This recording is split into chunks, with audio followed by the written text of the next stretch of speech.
This is about American prosperity and security. So the president's got to do a better job. So the Ukrainian President Zelensky, Mr. Zelensky, is going to travel to Washington tomorrow to try and rescue this package. What do you think his chances are? Well, of course, it will be difficult for senators to say some of the outrageous things they say now when they're looking him in the eye.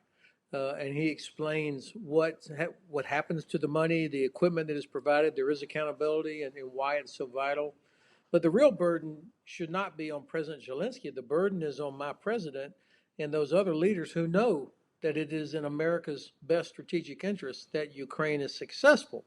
If they would explain that, I think most Americans actually would support this. This is not a choice between borders or Ukraine. This is about American prosperity and security. So the president's got to do a better job, but also the leaders in both the House and the Senate from both parties have got to do a better job. What is preventing people right at the top of American politics from being able to convey that incredibly important message about the security of America in the face of a Russian threat? And that's the key, isn't it? Because Ukraine is in that place in between those two. Well, unfortunately, I think a lot of them don't know how to convey that. They can't, read the map and look at it and say, okay, if Ukraine is not successful, this affects European security and stability, which affects European prosperity, and that directly affects American prosperity. So inflation, disruption of energy, disruption of food supplies, that affects Americans. So that's one reason. The second reason, of course, is if Russia is able to defeat Ukraine, they've made it very clear. I mean, they don't hide it that there are other countries that are coming after Ukraine. So you could end up with the United States, American soldiers, British soldiers being drawn into a NATO conflict. And then third and finally, so many of the opponents of Ukraine aid say we need to focus on China. Well, you can be sure that the Chinese are watching to see, are we serious about defending what we say is important, such as sovereignty, respect for international law, freedom of navigation. Do we have the will and the capacity to deal with that? So this is, and all three of those reasons, I think, is very clearly in our interest that Ukraine is successful. Yeah.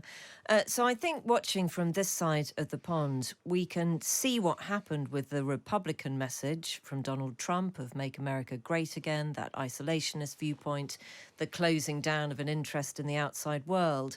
But the Democrat Party, does it feel that it needs to, in some way, slightly copy that message in order to still be in the domestic political race? What has happened to the strength of the Democrats to look outside of America? Yeah, this is a very good question.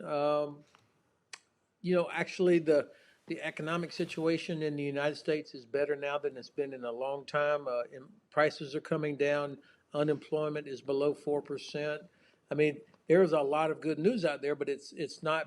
The Democrats are not doing a good job of explaining what they're doing. And frankly, when you're on the Republican side, there are unfortunately millions of people that completely buy into this message from Donald Trump that he's the only one that really cares and understands their pain and their anger.